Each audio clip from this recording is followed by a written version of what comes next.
Salut, je m'appelle Alison et ma première relation s'est terminée en catastrophe, avec mon ex-petite amie qui a diffusé mes photos très personnelles sur Internet. Mon ex, que nous appellerons Jacob, était un mec très gentil au début. Il était super drôle et très attentionné. Il faisait toujours plein de choses romantiques et trop mignonnes pour moi, mais ensuite, il a changé. Je dirais plutôt qu'il a montré son vrai visage. Il est devenu très grossier avec moi et il ne cessait de me contredire au sujet de tout. Si je voulais voir mes amis, il se mettait très en colère et se vexait. Mais lui, il allait voir ses amis, que je détestais, quasiment tous les jours. J'ai vite compris que ce n'était pas possible, mais j'ai quand même continué à sortir avec lui pendant 3 mois. Mais un jour, je me suis dit, ça suffit, et j'ai rompu avec lui. J'étais très triste, mais c'était la bonne décision, et je pensais que c'était bien terminé. Mais en fait, non. Il a commencé à m'envoyer des textos à propos de photos que je lui avais envoyées. Il m'a menacé de les diffuser si je ne me remettais pas avec lui. J'ai eu très peur et je ne savais pas quoi faire. J'ai commencé à imaginer dans ma tête que les gens pourraient les voir et j'étais terrifiée. Je ne voulais pas me remettre avec lui et je lui ai demandé plusieurs fois de ne pas le faire. Mais il n'a jamais cessé de me faire chanter. Il m'envoyait des textos jour et nuit et m'appelait aussi 50 fois par jour. Le type était complètement dingue.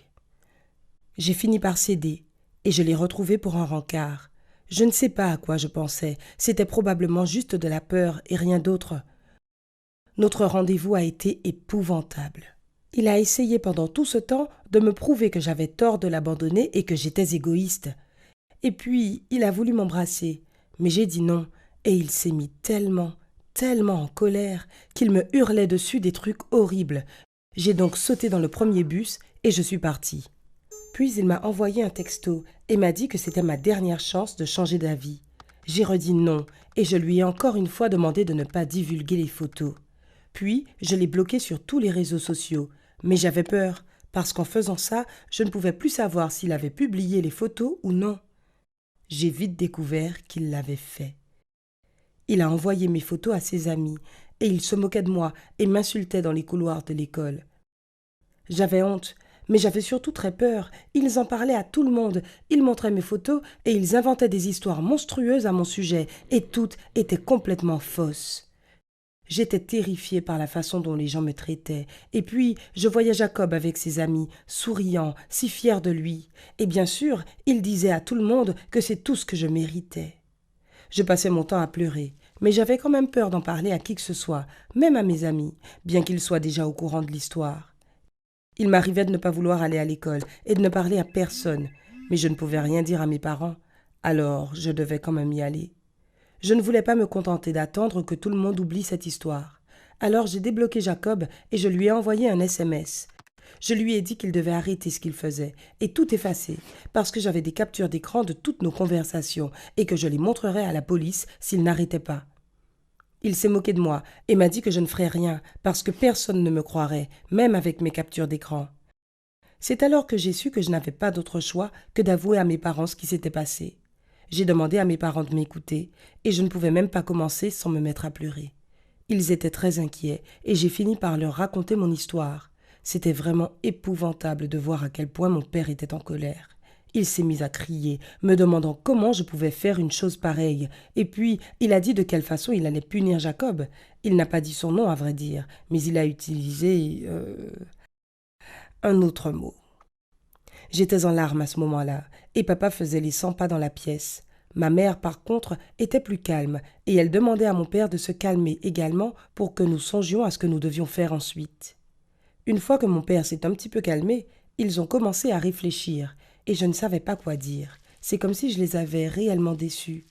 Ils ont décidé de demander à leur ami avocat quelles étaient leurs options. Je n'ai pas fermé l'œil de la nuit ce soir-là, attendant avec angoisse qu'ils le contactent le lendemain. Ils l'ont finalement vu et il a été profondément choqué par toute cette affaire. En gros, il nous a expliqué que si nous décidions de porter plainte, cela prendrait beaucoup de temps et d'énergie, et probablement aussi de l'argent. Alors il valait mieux trouver un autre moyen de résoudre ce problème.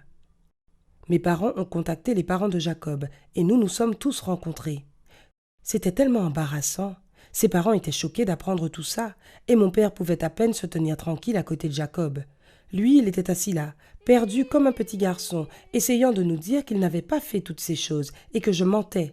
Puis, l'avocat nous a montré les captures d'écran, et il n'y avait plus de doute. Je dois avouer que j'étais vraiment heureuse de le voir aussi, paniqué après tout ce qu'il avait fait. Puis, l'avocat a dit à Jacob qu'il devait effacer les photos et que tous ceux qui les avaient en leur possession devaient les effacer aussi, sinon tout le monde serait en danger.